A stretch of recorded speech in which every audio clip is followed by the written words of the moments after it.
Hello everyone, welcome back to Super Jerry 27's Nerd Cave. We're talking about video games, comic books, a little bit of toys, mostly my hobbies, reading comic books, reading books, and playing video games. You gotta keep the mind smart and the reflexes good, especially when you get older. Fuck, look at all this gray. Yeah, but anyways, welcome to my channel. If I've earned a subscription, I do appreciate it, and please leave a comment as to why you subscribe. I've noticed if you're a first-time viewer or just a viewer in general, you are not subscribed, 90% of you about.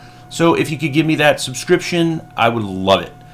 But you're not here to listen to me prattle on and on about YouTube analytics and my gray fucking beard. You want to see why I'm enjoying the hell out of Rook Exodus. Now, I have the whole run up to whatever my comic book store has gotten me, but I'm not going to pull them all out. But, I mean, just look at Jason Fabok's beautiful art. Like, obviously this is akin to the Three Joker storyline that he did with Jeff Johns.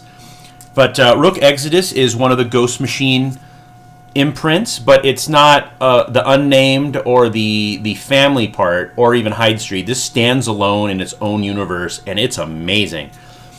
Basically, the Earth is dying, climate change, and we send arcs to space to inhabit and terraform new worlds.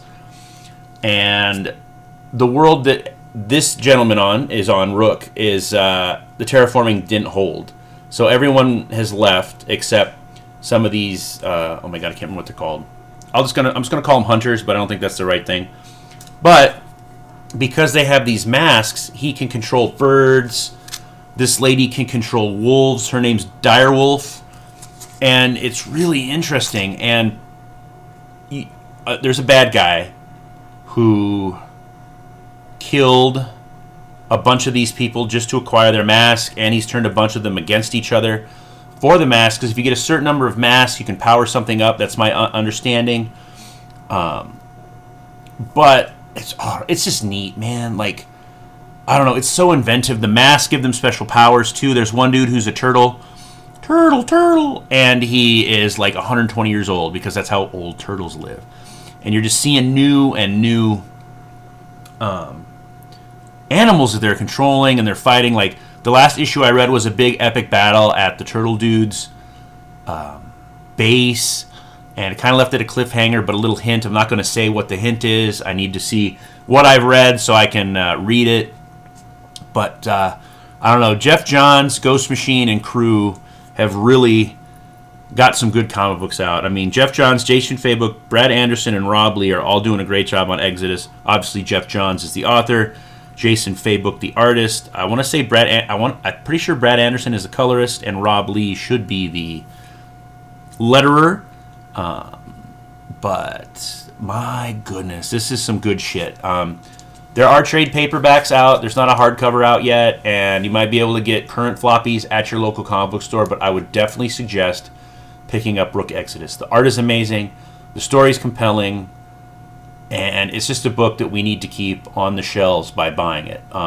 It's not part of Big Two. He broke off from DC because they didn't use his, I believe they didn't use his Doomsday Clock ending. Instead, they went with Scott Snyder's death metal ending to restart the DCU, but I mean, DC's not doing too hot. Action Comics was okay, but nothing to write home about. The only reason I like Action Comics is they brought back Mon-El. I missed Mon-El. He was one of my favorite characters when I was little, so good job on you, Mark Waid, for doing that. But Rook Exodus, definitely pick it up. You will not be disappointed. You will not be disappointed. So let me know if you're reading it, if you plan on picking it up. I still need to catch up on Redcoat, Geiger, and Geiger. Yeah. So, yeah. Let me know in the comments. And what are you reading? I'd love to know. Take care now. Bye-bye then.